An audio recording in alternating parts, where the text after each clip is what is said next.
दिनांक 27 व 28 जानेवारी रोजी होणार अखिल भारतीय सेवानिवृत्त विद्यापीठीय व महाविद्यालय अध्यापक संघटनेचे शिर्डी येथे अधिवेशन। अखिल भारतीय सेवानिवृत्त विद्यापीठीय व महाविद्यालय अध्यापक संघटना all India federation of retired university and college teachers organisation यांच्यातर्फे दरवर्षी उच्च शिक्षण क्षेत्राशी संबंधित विषयावर भारतातील विविध राज्यांमध्ये राष्ट्रीय अधिवेशनाचे आयोजन करण्यात येत असते।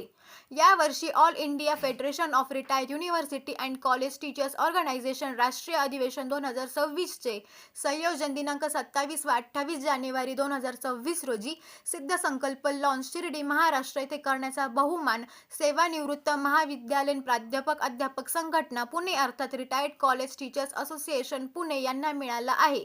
या संघटनेचे अध्यक्ष प्राध्यापक मगन ताटे व संयोजन समितीचे अध्यक्ष डॉक्टर कान्हू गिरमकर यांनी आयोजित पत्रकार परिषदेत सांगितले। भारताच्या उच्च व तंत्र शिक्षणाचे भविष्य, समस्या आणि आव्हाने हा मुख्य विषय राष्ट्रीय अधिवेशनातील चर्चासत्रासाठी निश्चित करण्यात आलेला आहे। नवीन राष्ट्रीय शैक्षणिक धोरण 2020 या विषयाच्या संदर्भात विख्यात शिक्षक, तज्ज्ञ, अर्थशास्त्रज्ञ आणि मुंबई विद्यापीठाचे माजी कुलगुरू डॉक्टर भालचंद्र मुनगेकर यांचे बीज भाषण होणार आहे। देश व विदेशातून अधिवेशनासाठी उपस्थित राहणारे प्रमुख वक्ते, सहभागी, सेवानिवृत्त प्राध्यापक हे डॉक्टर मुनगेकर यांनी मांडलेले विचार केंद्रभागी ठेवून विविध उपविषयांवर साधक बाधक चर्चा करणार आहेत। या साऱ्यांच्या विचारमंथनातून आलेले निष्कर्ष तसेच भारताच्या उच्च व तंत्र शिक्षण क्षेत्रात भविष्य काळात सकारात्मक बदल घडवून आणण्यासाठी काय उपाययोजना करता येतील याबाबतचे लेखी निवेदन सेवानिवृत्त प्राध्यापक महासंघाच्या वतीने केंद्र व राज्य सरकारला सादर करण्यात येतील। सतत दुष्काळग्रस्त असलेले हिवरे बाजार जिल्हा अहिल्यानगर या गावात अथक परिश्रम करून भूजल पुनर्भरण प्रयोग यशस्वी करून भारतातील ग्रामविकासाचे आदर्श मॉडेल म्हणून हिवरे बाजार या गावास नावलौकिक मिळवून देणारे प्रसिद्ध समाजसेवक पद्मश्री पोपटराव पवार यांच्या शुभ हस्ते या शिर्डी येथील राष्ट्रीय अधिवेशनाचे उद्घाटन होणार आहे। तसेच या सत्राचे अध्यक्ष म्हणून महाराष्ट्र राज्य विद्यापीठीय व महाविद्यालय अध्यापक महासंघाचे सरचिटणीस डॉक्टर प्रवीण रघुवंशी असणार आहे आणि राष्ट्रीय सेवा दलाचे माजी अध्यक्ष नामवंत विचारवंत प्राध्यापक सुभाष वारे यांच्या प्रमुख उपस्थितीत शिर्डी येथील राष्ट्रीय अधिवेशनाचा समारोप संपन्न होणार आहे। उच्च शिक्षण क्षेत्रातील अनेक नामवंत अभ्यासक व सेवानिवृत्त प्राध्यापक यांनी भारताच्या उच्च व तंत्र शिक्षणाचे भविष्य, समस्या आणि आव्हाने या मुख्य विषयास अनुसरून विविध उपविषयांवरील लेख संयोजन समितीकडे पाठविले आहेत। या लेखाचे संकलन असलेली एक स्मरणिका प्रमुख मान्यवरांच्या हस्ते उद्घाटन समारंभात प्रकाशित करण्यात येतील। या अधिवेशनाप्रसंगी आयोजित पत्रकार परिषदेत प्राध्यापक व्यंकटेश होन्नूर, डॉक्टर रवींद्र कडू, डॉक्टर शामराव लवांडे आणि शरद कृ पवार तसेच कोपरगाव येथील केजे सोमय्या महाविद्यालयाचे प्राचार्य प्रोफेसर विजय ठाणगे आणि सर्व सहकारी उपस्थित होते। SG मराठी न्यूज चॅनलसाठी संतोष जाधव, कोपरगाव। भरूला शिर्डीमध्ये 27 आणि 28 काय नेमका उद्देश आहे?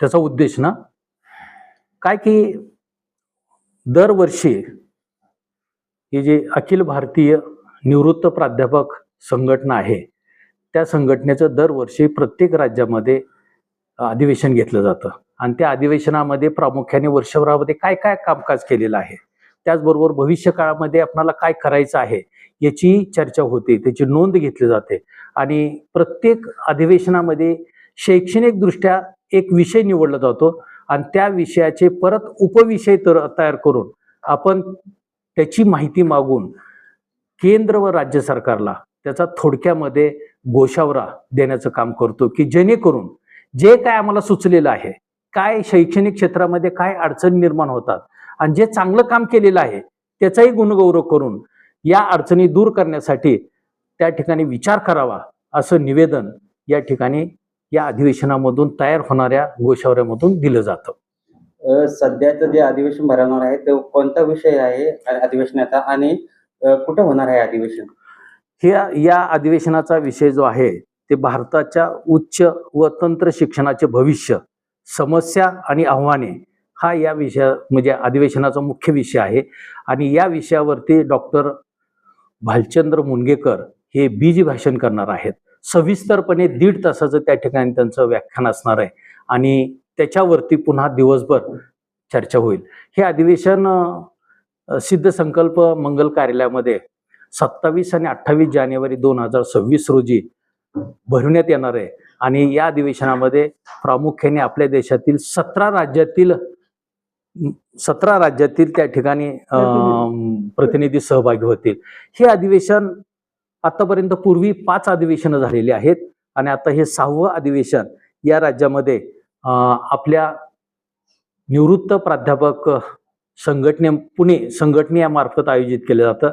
हा एक सन्मान आहे. त्याचं कारण असं आहे की आमची संघटना 1.5 वर्षापूर्वी स्थापन झाली आणि आम्ही आग्रह केला की आम्हाला शिर्डी या ठिकाणी अधिवेशन या निवृत्त प्राध्यापकांचं घ्यायचं आहे. कारण 2017 साली पुक्टोने अशाच भारतातील सर्व राज्यातील प्राध्यापकांचं अधिवेशन घेतलं जातं आणि त्याच्यामध्ये मोठ्या संख्येने प्राध्यापक आलेले होते आणि त्याच्यापैकीच काही प्राध्यापक निवृत्त झालेले आहेत आणि त्यांचा तो आग्रह होता. म्हणून आपण या 2026 मध्ये या अधिवेशनाची तयारी केली आणि त्यांनी आनंदाने आम्हाला परवानगी दिली की तुम्ही त्या ठिकाणी पूर्वीप्रमाणे जे एक चांगलं या विषयावरती एक 2 दिवसाचा अधिवेशन पूर्णपणे करू शकता असा आत्मविश्वास त्यांनी त्या ठिकाणी निर्माण केला. या अधिवेशनामध्ये जो प्रमुख विषय आहे तो प्रमुख विषय आणि उद्घाटन याचा जर विचार केला तर सकाळी 10:30 वाजता डॉक्टर भालचंद्र मुनगेकर जे शिक्षण तज्ज्ञ, मुंबई विद्यापीठाचे माजी कुलगुरू आणि आपणाला सर्वांनाच माहिती आहे की पद्मश्री पोपटराव पवार यांच्या हस्ते या ठिकाणी अधिवेशनाचं उद्घाटन केलं जाणार आहे आणि त्यांचंही बीज भाषण त्याच्यामध्ये होणार आहे. त्यामुळे आम्हीच सर्वांना विनंती करतो की या कार्यक्रमासाठी आपण सर्वांनी उपस्थित राहावं अशी ही एक नम्र विनंती आहे. या अधिवेशनामध्ये साध्य काय करू पाहता तुम्ही? आतापर्यंत 5 अधिवेशन झाले सगळे. हो, त्याच्यामध्ये साध्य काय तुम्ही करू? खरं म्हणजे 2012 पर्यंत निवृत्त प्राध्यापकांसाठी आपण संघटना स्थापन करावी असा विचारच आलेला नव्हता. परंतु 2012 सालीच्या वेळेस असं निदर्शनास आलं की निवृत्त झाल्यानंतर सुद्धा समस्या निर्माण होऊ शकतात किंवा निर्माण झालेल्या आहेत. त्याचं उदाहरण मी सांगतो की मार्च 2009 साली आपल्या राज्य शासनाने एक उपदानाच्या संदर्भात GR काढला आणि तो GR असा होता की 2006 पासून जे प्राध्यापक निवृत्त झालेले आहेत त्यांना 3,50,000च्या ऐवजी 5 लाख रुपये ग्रॅच्युटी देण्यात येईल. म्हणजे ह्याची लागू केली. हा 6व्या आयोगावर घेतल्याने निर्णय होता. पण त्याच्यानंतर सप्टेंबर 2009 साली पुन्हा एक GR काढला 4 महिन्यांनी आणि त्या GR मध्ये असं म्हटलं की 1 सप्टेंबर 2009 पासून जे निवृत्त होतील त्यांना 5च्या ऐवजी 7 लाख रुपये ग्रॅच्युटी दिली जाईल. आम्ही सरकारला असं निवेदन दिलं की जर तुम्ही 6व्या आयोगावर आधारित हे उपदान किंवा ग्रॅच्युटी देत असाल तर ते 1/1/2006 पासून दिलं पाहिजे. पण सरकारने ते मान्य केलं नाही आणि त्याच्याकरता आम्हाला कोर्टामध्ये जावं लागलं. हायकोर्टामध्ये गेल्यानंतर 2011 साली हा आमच्या बाजूने, त्यावेळी संघटनाच नव्हती, आमच्या बाजूने निर्णय लागला. सरकार हे सुप्रीम कोर्टामध्ये गेलं. सुप्रीम कोर्टाने 2013 साली त्या ठिकाणी निर्णय दिला आणि राज्य सरकारने 2015 साली संबंधित GR काढला आणि सर्वांना त्या ठिकाणी 7 लाख रुपये ग्रॅच्युटी मिळू लागले. हा अनुभव विचारात घेता निवृत्त झालेल्या प्राध्यापकांनी विचार केला की असे भविष्य काळामध्ये अन्याय होण्याची शक्यता आहे आणि म्हणून देश पातळीवरती आधी संघटना स्थापन केली आणि मग प्रत्येक राज्यामध्ये अशा प्रकारचे निवृत्त झालेले प्राध्यापक एकत्रित येऊन त्यांनी सुद्धा राज्य पातळीवरती महासंघ तयार केला आणि तो महासंघ हा देश पातळीवरच्या महासंघाला ॲफिलेट किंवा संलग्न झाला आणि अशा पद्धतीची संघटना त्या ठिकाणी कार्यरत होते. हा एक उदाहरण सांगितलं. आता आपण NEPचा जर विचार केला तर NEP मध्ये भविष्य काळामध्ये जे धोके येऊ घातलेले आहेत त्याचा अभ्यास पूर्वी निवृत्त झालेल्या प्राध्यापकांनीच केलेला होता. 2020 पासून जरी अंमलबजावणी झाली तरी त्याच्या पूर्वीपासून त्याची तयारी चालू होती. केंद्र सरकारला आणि राज्य सरकारला या पॉलिसीची निर्मिती करण्यापूर्वी खूप वेळा निवेदनं दिली. निवेदन देत असताना बदल हा झालाच पाहिजे, पण बदल होत असताना कोणत्याही परिस्थितीमध्ये त्या ठिकाणी ग्रामीण भागातल्या विद्यार्थ्यांचं शिक्षण बुडता कामा नये. मी त्याचं उदाहरण सांगतो तुम्हाला सर की 2035 साली जेवढी महाविद्यालये प्रत्येक विद्यापीठाला ॲफिलेटेड आहेत, संलग्न आहेत, त्यांचं 2035 नंतर हे संलगीकरण जाणार आहे. म्हणजे उदाहरणार्थ KG सोमय्या कॉलेजचं उदाहरण घेतलं तर मी असं म्हणणार नाही की KG सोमय्यामुळे त्या कॉलेजमध्ये त्यामुळे विद्यार्थी येतात, पण त्याचं एक कारण आहे की पुणे विद्यापीठाला ते संलग्न असल्यामुळे विद्यार्थी संख्या ही वाढते. कारण जगामध्ये पुणे विद्यापीठाचं एक नावलौकिक आहे आता 2035 नंतर ज्यावेळेस पुणे विद्यापीठाचं संलग्नीकरण जाईल त्यावेळेस के.जी. सोमय्या हे कॉलेज स्वतंत्र विद्यापीठ असेल, स्वायत्त विद्यापीठ असेल आणि हे विद्यापीठ स्वतःच डिग्री तयार करणार, स्वतःच अभ्यासक्रम तयार करणार आणि देणार. मग तिथं कॉम्पिटिशन निर्माण होईल. मग जिथं जिथं म्हणजे उदाहरणार्थ म्हणजे मावळ तालुक्यातला मला अनुभव म्हणून सांगतो की तळेगाव दाभाडेला 4000 विद्यार्थी संख्या असणारं कॉलेज आहे. वडगावला फक्त 800 विद्यार्थी आहेत. त्यानंतर इतर भागामध्ये 500-400 विद्यार्थी आहेत. आता या कॉलेजचं काय करणार? त्यांच्या कंडिशन्स आहेत की तुम्हाला 15 एकर जागा पाहिजे, किमान 3000 विद्यार्थी संख्या पाहिजे. आता ग्रामीण भागामध्ये असू शकणार नाही ना. आणि त्यामुळे ही सुद्धा समस्या आम्ही केंद्र सरकार पुढे या मार्गाने त्या ठिकाणी मांडलेली आहे. आता केंद्र सरकार किती विचार करतोय त्याचा आपण पाहूया. आता आपल्याला काय सांगता येणार ना. अशा अनेक समस्या, भरतीची समस्या ही प्रामुख्याने मोठ्या प्रमाणात निर्माण झाली. अलीकडच्या कालावधीमध्ये कॉन्ट्रॅक्ट बेसिसवरतीच प्राध्यापकांची नियुक्ती केली जाते. शिक्षण मंत्री आश्वासन देतात परंतु प्रत्यक्षात मात्र त्या ठिकाणी भरती होत नाही आणि झाली तर ती 100% होण्याच्या ऐवजी 10%, 15%, 20% या पद्धतीने होते आणि त्यामुळे विद्यार्थ्यांचंही त्या ठिकाणी मोठ्या प्रमाणात नुकसान होते. प्रामुख्याने ज्या वेळेस निवृत्त प्राध्यापक हे काम करणार आहेत त्यावेळेस जर सरकारने ऐकलं नाही तर ग्रामीण भागामधल्या कॉलेजमध्ये जाऊन जागृती निर्माण करण्याचा सुद्धा निर्णय घेतलेला आहे की भविष्य काळामध्ये काय धोका. म्हणजे मला चांगलं आठवतं की स्वातंत्र्य मिळाल्यानंतर त्या ठिकाणी एज्युकेशन हे डिसेंट्रलाइज झालं. म्हणजे माझं उदाहरण जर घेतलं, इंदापूरला जर कॉलेज 1972 साली सुरू झालं नसतं तर मी आता प्राध्यापक म्हणून सुद्धा म्हणजे ग्रॅज्युएट सुद्धा झालो नसतो. त्यामुळे डिसेंट्रलाइज तालुका प्लेसला ग्रामीण भागामध्ये कॉलेजचा विस्तार झाला. आता काय होणार आहे? आता कॉलेजेस ग्रामीण भागातली बंद होत जाणार आणि पुन्हा सेंट्रलायझेशन सुरू होणार. त्यामुळे ग्रामीण भागातल्या विद्यार्थ्यांचं या ठिकाणी फार मोठं नुकसान आहे आणि हा पाठपुरावा आम्ही सातत्याने करतोय सरकारकडे की तुम्ही याच्याकडे लक्ष द्या. आणि ही निवृत्त प्राध्यापक संघटना त्याच्यामध्ये उतरलेली आहे. NEP 2020 वाईट नाही, चांगलीच आहे, पण त्याच्यामध्ये जे मेजर ड्रॉबॅक किंवा दोष आहेत ते दोष त्या ठिकाणी काढून टाकले तर भविष्य काळामध्ये विद्यार्थ्यांना त्याचा निश्चितपणे फायदा होईल.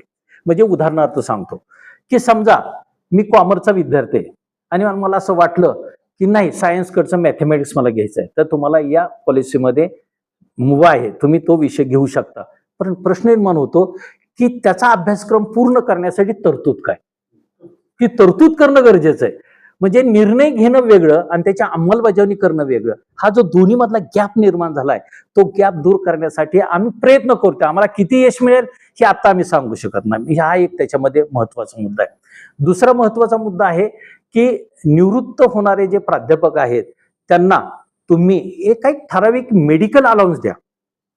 अलीकडच्या कालावधीमध्ये मोठ्या प्रमाणात मेडिकल साठी म्हणजे प्रामुख्याने 65-70 नंतर हे आजार वेगवेगळ्या प्रकारचे बळवतात. हा एक आमची त्या ठिकाणी मोठी मागणी आहे. त्यानंतर तिसरं जे आहे की नोकर भरतीसाठी आम्ही सातत्याने प्रयत्न करणार आहोत.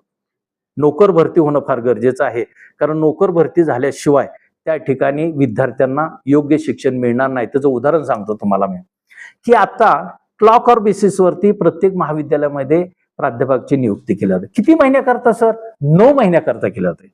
आता प्रश्न निर्माण होतो ज्या वेळेस परीक्षा असते त्यावेळेस ते प्राध्यापक काम करतात पण परीक्षा संपत असताना त्यांचा कालावधी संपतो. मग पेपर कोणी तपासायचे?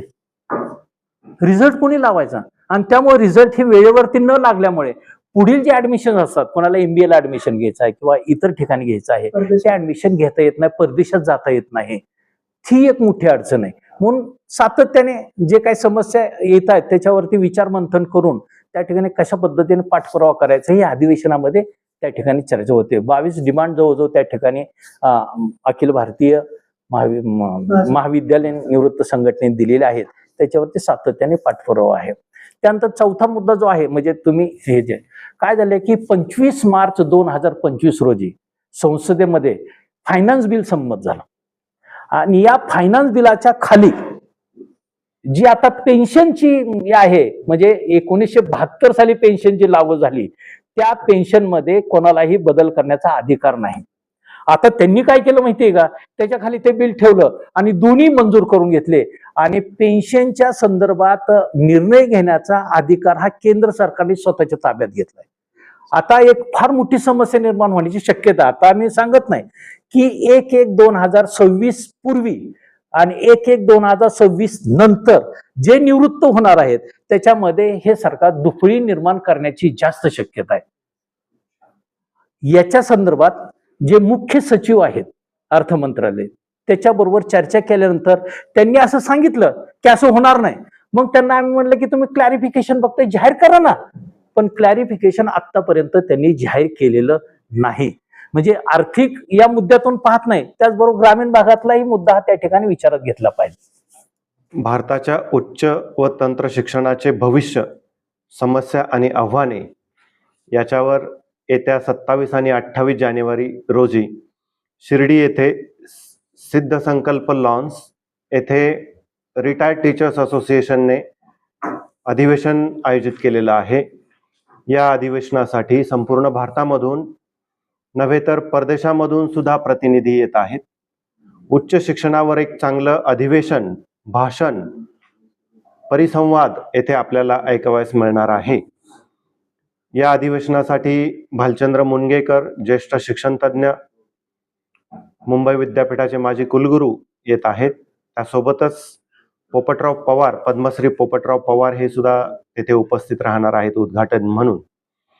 या निमित्ताने मी असं आवाहन करतो की आपण सर्वांनी या अधिवेशनासाठी उपस्थित राहावं. के जे सोमय्या महाविद्यालयाचे प्राध्यापक, विद्यार्थी सुद्धा या अधिवेशनामध्ये सहभागी होणार आहेत. एक थोडंसं संयोजनाच्या भूमिकेमध्ये आपलं महाविद्यालय आहे, त्यामुळं मी सगळ्यांना आवाहन करतो की या निमित्ताने आपण सुद्धा या अधिवेशनामध्ये उपस्थिती लावावी.